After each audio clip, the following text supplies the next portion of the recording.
T V پہ خبر آتی ہے فیصل آباد کے دو بیل ہیں، بھولو اور ڈولو، پتہ نہیں کتنے من ان کا وزن ہے. ان سے پوچھا جا رہا ہے کہ بھولو ڈولو کھاتے کیا ہیں؟ تو کہتے ہیں بادام کھاتے ہیں، مکھن کھاتے ہیں. یہ جناب پتہ نہیں ان کو دودھ کتنے کلو روز پیتے ہیں، اور بھولو ڈولو بیچارے سے خود نہیں چلا جا رہا، لگ ایسے رہ جیسے وہ خود کہہ رہے ہیں مہربانی کرو ہمیں ذبح کر لو. اب تو اٹھا بیٹھا بھی نہیں جا رہا. او خدا کے بندو، دین کی اصل حقیقت کو سمجھو. یہ تو حضور نے فرمایا خوبصورت جانور لاؤ، یہ کس حدیث میں آیا ہے کہ اسے بادام کھلاؤ؟ آج لوگ انسانوں کو روٹی نہیں مل رہی اور جانوروں کو بادام کھلا رہے ہو. کو کھانے اس کے حصے میں جو اللہ نے شے رکھی ہے نا وہ چارہ ہے، اس کو چارہ کھلاؤ اور اچھے طریقے سے پیٹ بھر کے کھلاؤ. جانور کو پیٹ بھر کے چارہ کھلایا جائے تو جتنی اس کی طبیعت ہوتی ہے اس حساب سے وہ صحت مند ہو جاتا ہے. باقی یہ تو آپ کسی شخص کو اتنا کھلا دیں کہ اس کا پیٹ اتنا بڑا ہو جائے، پھول جائے، تو وہ بیچارہ تکلیف میں آئے گا کہ نہیں آئے گا؟ یہ کس قسم کا ماحول ہے؟ ایک بکرا بکا لاہور میں اور سیٹھوں نے شرطیں لگائی ہوئی ہیں، میں 5 لاکھ کا لایا ہوں تو میں 9 لاکھ کا. یہ کیا چکر ہوا؟ مجھے اتنا کھلایا جی اس کو فلاں چیز. یہ کس نے کہا ہے کھلانے کا؟ بادام کھانا کس حدیث میں آیا؟ کس صحابی نے اپنے بکرے کو بادام کھلائے؟ کس نے مکھن کھلایا؟ کس نے پیڑے کھلائے؟ بس کرو، عجیب تماشا لگ گیا ہے. اور یہاں تو اتنی بری حالت ہو گئی ہے کہ عورتیں ناچنے لگی ہیں قربانی کے جانوروں کے آگے، بیبیاں بیچنے لگی ہیں. اللہ کے غضب کو آواز نہ دو. یہ قربانی ہے کہ ہر چیز کا، مذہب کی ہر شے کا مذاق بنا دیا ہے. جس دین نے عورت کی اپنی قربانی بھی ہو تو اس کو ذبح کرنے کی اجازت نہیں دی، مرد ذبح کرے گا. جو دین کہتا ہے کہ عورت ذبح نہیں کرے گی وہ عورت بیچ سکتی ہے اللہ کے جانور. یہاں جس کا میں نے رمضان میں بھی کہا تھا، پھر بات دہراتا ہوں، سارا سال ناچتے گاتے ہیں اور عید کا موقع آتا ہے تو 2-4 مولوی بٹھا کے وہ دین سکھانا شروع کر دیتے ہیں. کوئی پتہ ہی نہیں، کوئی خبر ہی نہیں. جس بوتل میں کل تک شراب بک رہی تھی اسی میں دودھ پلاؤ گے؟ جس برتن میں کل تک پیشاب تھا اس میں آج لوگوں کو شہد پلاؤ گے؟ بس کرو، یہ مذاق نہیں، یہ رسول اللہ کا دین ہے. تھوڑی سی آنکھیں کھولیں، شیشہ اینک کا صاف کریں. یہ قربانی خالص اللہ کی رضا کے لیے. آپ نے قربانی کرنی ہے، قربانی لینی ہے تو اس میں بھی ذوق ہو. یہ جو ہے نا بڑا مشکل ہے، جانا پڑے گا، پیسے لگیں گے. کیا آپ نے اس سے کمایا، کیا آپ نے قربانی دی، اس کا ایک ذائقہ لیں. مطلب شوق پیدا کریں، خود چل کے جائیں. میں خود جاتا ہوں جانور دیکھنے کے لیے، ایک میرا ذوق ہے.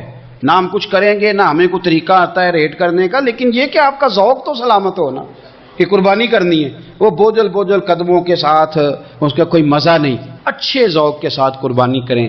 پھر ایک دفعہ کہہ دیتا ہوں، خریدنے سے پہلے ہی فریج نہ ٹھیک کرانی شروع کر دیں. دیکھو قربانی کی جو لوگ استطاعت رکھتے ہیں میرے دوست، وہ تو ویسے ہی سارا سال گوشت کھاتے ہیں. اب تو کوئی گھر بچا ہی نہیں. اب تو جو مڈل کلاس لوگ ہیں وہ بھی ہفتے میں ایک دفعہ گوشت ضرور کھاتے ہیں، اور گوشت کا کوئی اتنا مسئلہ بھی نہیں ہے. اب میرا خیال ہے سبزی بھی اتنے کی آتی ہے جتنے کا گوشت آتا ہے. تو آپ تھوڑا سا آگے بڑھیں، تھوڑی نا آنکھیں کھولیں. امیروں کے تعلق امیروں کے ساتھ بن جاتا ہے تو وہ سمجھتے ہیں ساری دنیا ہی امیر ہے. کاروباری لوگوں کے تعلقات کاروباری لوگوں کے ساتھ ہوتے ہیں تو وہ سمجھتے ہیں سارے لوگ ہی کاروباری ہیں. تھوڑی سی آنکھیں کھولیں، شیشہ اینک کا صاف کریں. تھوڑا سا پلٹ کے نا نیچے بھی دیکھیں. جس آدمی کو جھکنا نہیں آتا وہ تو پیروں میں پڑی چیز نہیں اٹھا سکتا. تھوڑا دیکھیں جو غریب علاقے ہیں، غریب، وہاں گوشت پہنچانے کا از خود اہتمام کریں، بندوبست کریں. اور ان لوگوں کی لسٹیں آپ کے پاس ہونی چاہیے جہاں آپ نے یہ اہتمام کرنا ہے. باقی وہ جو ہمارا طریقہ ہے تحفہ دینے اور تحفہ لینے کا کہ ایک پلیٹ آئے گی تو پھر ایک پلیٹ میری جائے گی، اس سے تھوڑا سا نکل آئیں. یہ قربانی خالص اللہ کی رضا کے لیے. اس کے اندر یہ تکلفات نہیں پیدا کریں. کوشش فرمائیں کہ سارے کا سارا گوشت تقسیم ہو جائے. جس طرح سارا گوشت گھر میں رکھنا جائز ہے نا، تو سارا بانٹ دینا بھی جائز ہے. آپ یقین کریں، چونکہ میرا تھوڑا سا طالب علم و مذہب کا تو لوگ دین کی باتیں پوچھتے رہتے ہیں. محرم میں لوگ فون کر کے پوچھتے ہیں، جب عید گئی کو 20 دن بیت جاتے ہیں کہ جی محرم شریف میں عید کا گوشت کھانا جائز ہے. میں کہنا اگلے محرم تک بھی جائز ہے. تسی سنبھالو نو اچھے طریقے نال، اگلے محرم تک بھی آپ کھائیں. لیکن کیا کسی نے کہا تھا کہ بعد میں بکرے نہیں ملیں گے؟ گائیں صرف یہی ہیں، اس کے بعد گوشت نہیں ملے گا. خوبصورت کر کے اچھے طریقے سے ذوق کے ساتھ. اور ایک بات اور کہہ دوں، قربانی واجب ہے، نماز فرض ہے. تو قربانی کا بہت زیادہ دھیان رکھنے والا اگر نمازی نہ ہو تو اس کا مطلب ہے اس نے کوئی کمال کام، اس لیے حضرت بابا بلے شاہ صاحب نے کہا تھا کہ تسی نفس تے چھری پھیر دے نہیں، بس دمبے کیتی جاندے ہو، فرض بھلائی بیٹھے ہو تے نفلا نیتی جاندے ہو، اور دسو تے سی بلے شاہ نو ایک کی کیتی جاندے ہو۔ دین کے معاملے میں بولے ہوتے ہیں، بیٹا بد مذہب کے پاس جا رہا ہے تو اس وقت ہم بولے بالے ہیں، کوئی عرض نہیں، لیکن اگر وہ اپنی پسند کی شادی کرے ہمیں کراس کر کے پھر ساتھی ہم تیز ہو جاتے ہیں۔ تو حضرت ابراہیم نے جب دین کے لیے نکلے تو جد و جہد کی، گھر کے اندر بھی گھر کے باہر بھی۔ آپ کے والد کا نام طارق ہے، وہ توحید پرست تھے، ایماندار تھے، پرہیزگار تھے۔ آپ کے چچا کا نام آزر ہے، وہ بت پرست تھے، بت بیچا کرتے تھے۔ حضرت سیدنا ابراہیم علیہ السلام جب میدان عمل میں نکلے تو حضرت ابراہیم علیہ السلام نے اپنے گھر سے جہاد شروع کیا، لڑنا پڑا۔ گھر کے اصولوں سے چچا نے جو رواج بنائے ہوئے تھے اس رواج سے ٹکرائے، فرمایا میں اپنے گھر کے اندر یہ بت پرستی نہیں ہونے دیں گا۔ چچا کو ایک دفعہ نہیں بار بار 100 دفعہ سمجھایا۔ آپ کا چچا بت بنا کے بیچا کرتا تھا۔ حضرت ابراہیم علیہ السلام تھوڑے بڑے ہوئے تو کہنے لگا کہ چلو میرے ساتھ، تم بھی بت بیچنے ہیں، ہمارا کاروبار ہے۔ حضرت ابراہیم ساتھ نکلے تو بت پکڑا ہے، گندے پانی کے اندر اس بت کو ڈبوتے ہیں، کہتے ہیں کسی نے خریدنا ہے تو خرید لو، نہ یہ نفع دے سکتا ہے نہ نقصان دے سکتا ہے، جو اپنا آپ نہیں بچا سکتا تمہیں کیا بچائے گا، خریدنا ہے تو خرید لو۔ چچا کہنے لگا تو کاروبار چمکا رہا ہے کہ تباہ کر رہا ہے۔ گھر میں بڑے معاملات خراب ہوئے، جھگڑے ہوئے، لیکن حضرت ابراہیم علیہ السلام ایک منٹ کے لیے بھی اپنے گھر کے اندر بھی کمپرومائز کرنے کو تیار۔ یہ تھوڑا مشکل میں نے پہلو چھیڑ دیا ہے، یہ تھوڑا مشکل پہلو چھیڑ دیا ہے۔ بڑا سمجھدار آدمی ہے پر بیوی سے پردہ نہیں کرا سکتا، سیانا ہے، پنچایت کا بندہ ہے، جو اس سے آپ کہیں گے وہ بات یہ سنائے گا، لیکن کہتا ہے نہیں جی میں نے کوشش کر لی ہے۔ کس قسم کی کوشش ہے صاحب، کیسے ہو گیا؟ حضرت ابراہیم علیہ السلام نے گھر کے اندر سے فرمایا نہیں کرنے دوں گا، گھر کے اندر بھی ٹکرائے، فرمایا تم جو بھی ہو پاش پاش کیا چچا کے اصولوں کو، اور باہر جب نکلے تو صرف علاقے کے چیئرمین سے نہیں ٹکرائے، ایم پی ایم این اے وزیر مشیر سے نہیں ٹکرائے، سپر پاور نمرود دنیا کا واحد حکمران تھا، اس وقت دوسرا کوئی حکمران ہی نہیں تھا،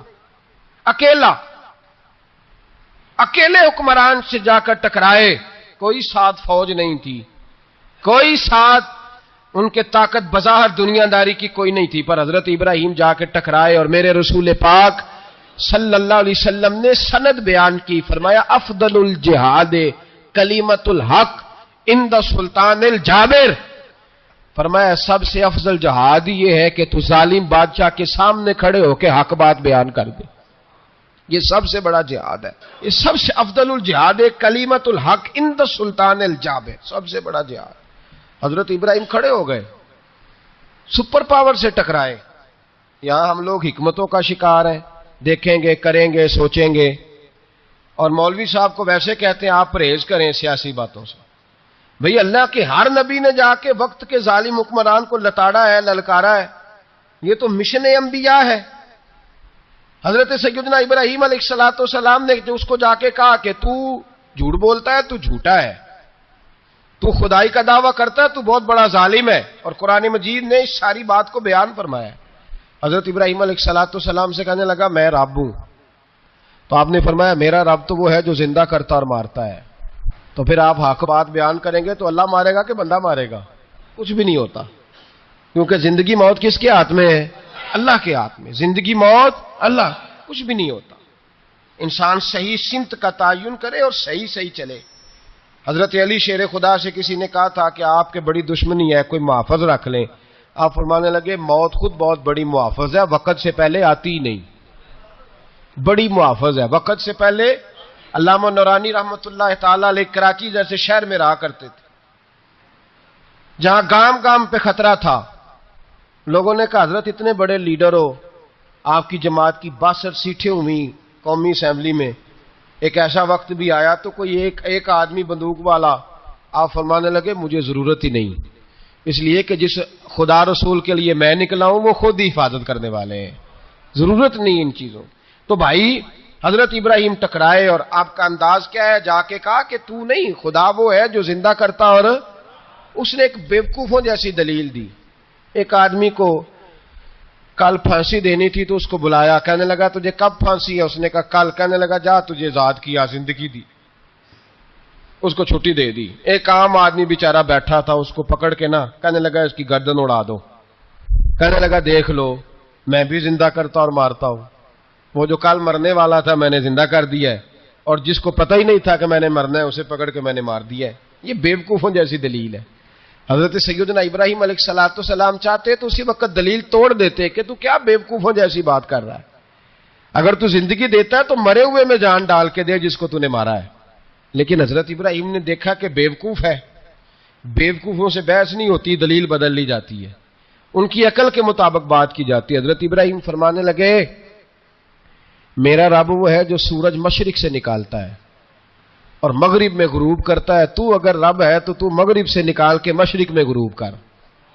فبہت الذی کفر، کافر لاجواب ہو گیا، اس کے پاس اس چیز کا کوئی جواب نہیں تھا. علامہ اسماعیل حقی نے ایک خوبصورت فقرہ لکھا ہے، خوبصورت، جان ڈال دی ایک جملہ کہہ کے. حضرت سیدنا علامہ اسماعیل حقی رحمت اللہ علیہ فرمانے لگے چونکہ نمرود بیوقوفوں جیسی باتیں کر رہا تھا، اگر وہ یہ کہہ دیتا نا کہ میں سورج کو نکالتا ہوں مشرق سے، میں غروب کرتا ہوں معاذ اللہ مغرب میں نکالتا ہوں، تو آپ اپنے رب سے کہیے کہ وہ مغرب سے نکال کے مشرق میں غروب کرے. علامہ اسماعیل حقی فرماتے ہیں رب کریم کی آواز قدرت تھی، مالک حضرت ابراہیم علیہ السلام کے اس، اگر وہ کہہ دیتا اور حضرت ابراہیم دعا کر دیتے تو رب کریم نے فرشتوں کو تیار بٹھایا ہوا تھا.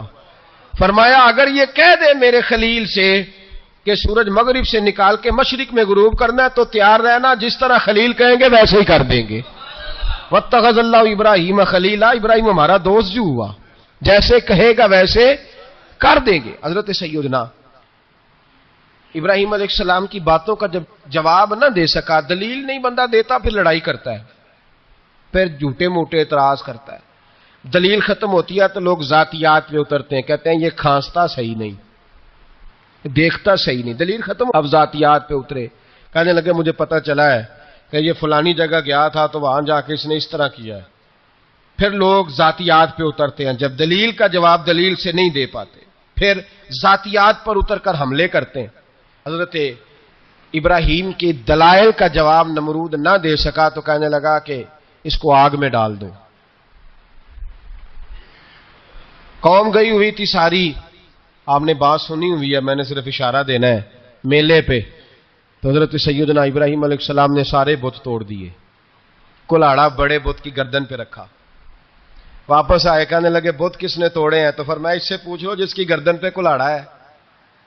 کہنے لگے یہ تو بول ہی نہیں سکتا. تو فرمانے لگے بڑے بیوقوف ہو جو بولتا ہی نہیں، سنتا ہی نہیں، اپنا آپ نہیں بچا سکتا، اس کی پوجا کرتے ہو. کہنے لگے پکڑو، دلیلیں ختم ہو گئی، اس کو آگ میں ڈالو. بہت بڑی حویلی 45 فٹ مربع پہ مشتمل ایک حویلی بنائی گئی اور 45 فٹ اونچی. مختلف روایات، علامہ اسماعیل حقی کہتے ہیں کہ 3 مہینے تک نمرود نے کہا کہ اس کے اندر لکڑیاں ڈالو. لوگ پوچھنے لگے کتنی دنیا جلانی ہے؟ کہنے لگا بندہ تو ایک جلانا ہے پر بندہ بڑا تگڑا ہے، ایک بندہ. 3 مہینے لکڑیاں ڈالی گئیں. اور لوگوں کی جو تہمات ہوتی ہیں نا وہ بڑی عجیب ہوتی ہیں. تہمات میں نے بڑی تفصیل سے رمضان المبارک میں گفتگو کی تھی. بدشگونی، تہمات لوگ لیتے ہیں. اس وقت بھی لوگ تہمات کا شکار ہو گئے، عقیدہ بگڑ جاتا ہے تو وہ عجیب و غریب باتیں کرنے لگتا ہے. تہمات کا شکار ہو گئے. بیبیاں نظر مانتی، میں بیمار ہوں اگر صحیح ہو گئی تو اتنے من لکڑی دوں گی حضرت ابراہیم کی آگ جلانے کے لیے. ایک عورت لے کے جا رہی ہے لکڑیاں، تو ایک نیک دل آدمی نے اس سے پوچھا کہاں جا رہی ہو؟ کہنے لگی میں نے منت مانی تھی تو حضرت ابراہیم علیہ السلام کو معاذ اللہ جلانے کے لیے لکڑیاں لے کے جا رہی ہوں. تو وہ رب کریم کے بندے کہنے لگے تو ڈھونڈتی رہے گی، تجھے وہ جگہ ملے گی نہیں. وہ بی بی کئی مہینے گھومتی رہی، جگہ ہی نہیں ملی جہاں لکڑیاں ڈالنی، ماری گئی. تہمات کا شکار ہوئے بہت سارے لوگ، تہمات کا. بھائی توہمات دین کے اندر منع ہے. توہمات دین میں کوئی نظر ماننا، کوئی کسی بزرگ کے مزار پہ جا کے سالے ثواب کے لیے کوئی چیز ماننا، یہ تو درست ہوا. لیکن غیر شرعی نظریں مان لینا کہ میں آگ کے گرد چکر لگاؤں گا، میں جناب وہاں جا کے یہ والا تماشا کروں گا، میں دھاگا باندھوں گا، میں رسا کاٹوں گا، میں وہاں گندے اور سے پانی پیوں گا، ان کی شریعت اجازت، یہ توہمات ہیں، بدشگونی ہے، دین میں ان کی کوئی گنجائش. آپ نظر ماننے سے پہلے بھی کسی عالم سے رابطہ کریں کہ میں منت مانگنے لگا ہوں تو کیسے ماننی چاہیے، اس کا طریقہ پوچھیں. ایسے ہی غلط چیز کی منت تھوڑی مان لی جائے گی. بہرحال آمدام برسر مطلب حضرت ابراہیم کے لیے آگ جلائی گئی. 45 فٹ اونچی آگ ہے، پرندہ بھی اوپر سے گزرتا ہے تو نیچے گر جاتا ہے جل کے. اتنے دن لگا کے آگ جلائی گئی. اب حضرت ابراہیم کو جلایا جانے لگا ہے. یہاں تو موجیں ہے نا، جو کسی ادارے کا سربراہ ہے اس کے لیے موج ہے، کسی جگہ آفیسر بن گیا تو موج ہے، پیر صاحب کے لیے موج ہے، علامہ صاحب کے لیے موج ہے، خطیب صاحب کے لیے موج ہے. جلنا کس کو پڑتا ہے؟ حال ہی کوئی نہیں رہا الا ماشاء اللہ. وہ لوگ گزر گئے جو تکلیفیں سہ کے کام کرتے تھے، گزر گیا زمانہ. حضرت سیدنا ابراہیم علیہ السلام کو جلایا جانے لگا ہے تو اب اتنی بڑی آگ ہے تو ڈالیں کیسے؟ شیطان نے تجویز دی کہ منجنیق بناؤ. منجنیق، بڑے بڑے بانس باندھ کے ان کے نیچے رسا باندھو. وہ جس طرح جھولنے کے لیے جھولا بنایا جاتا ہے، اس طرح ایک منجنیق پرانے زمانے میں اس میں پتھر رکھ کے پھینکے جاتے تھے دشمنوں پہ. وہ منجنیق بنائی گئی کہ دور سے حضرت ابراہیم کو پھینکیں گے. ہاتھ حضرت ابراہیم کے باندھ دیے، پاؤں مبارک باندھ دیے، پوری زمین پہ ایک نام لینے والا خدا کا. اور اس کو آج رسیوں میں جکڑا ہوا ہے. جب پھینکا جانے لگا نا آگ میں، حوریں رونے لگی، فرشتے تڑپنے لگے، اے اللہ یہ کیا ہونے لگا ہے؟ ایک تیرا خلیل اور وہ بھی آگ میں. فرمایا جاؤ جا کے اس سے کہو اگر تمہاری مدد لیتا ہے تو اسے بچاؤ. ہوا کا فرشتہ آیا، کہا ابراہیم اگر تو کہے. او بھائی ان چیزوں کو کہانی سمجھ کے نہ سنا کریں، یہ داستان نہیں، یہ وہ طریقے ہیں جو ہمارے رسول نے ہمیں اپنانے کا حکم ارشاد فرمایا ہے. جو عقیدے، یہ وہ نظریات ہیں جو ہمیں اوڑھنے کو کہا گیا. اپنے رب کریم کی رضا پہ راضی رہنے کے یہ وہ خوبصورت مواقع ہیں صوفیاء نے جن کو بنا کر سمجھا کر ہم تک پہنچایا ہے. یہ ہے اہل طریقت کی باتیں. وہ کہتے ہیں یار جس حال میں رکھے راضی رہنا ہے. حضرت ابراہیم علیہ السلام کو پھینکا جا رہا ہے، فرشتہ آیا، اے اللہ کے خلیل اگر حکم دو تو اتنی ہوا چلاؤں کہ نمرودی جل جائیں سارے، آگ ان پہ پھینک دی جائے. آپ نے فرمایا تو جا، تجھ سے مجھے کوئی کام نہیں. تھوڑی دیر کے بعد پانی کا فرشتہ آیا، کہا حضور اتنی بارش برساؤں گا کہ آگ بجھ جائے گی. فرمایا تو جا، تجھ سے کوئی کام نہیں. اب جب منجنیق میں رکھ دیے گئے، آگ میں جانے کا لمحہ ہے، تیاری ہے، حضرت جبریل امین حاضر خدمت ہوئے. کہا ابراہیم کوئی حاجت؟ فرمایا تجھ سے کوئی نہیں.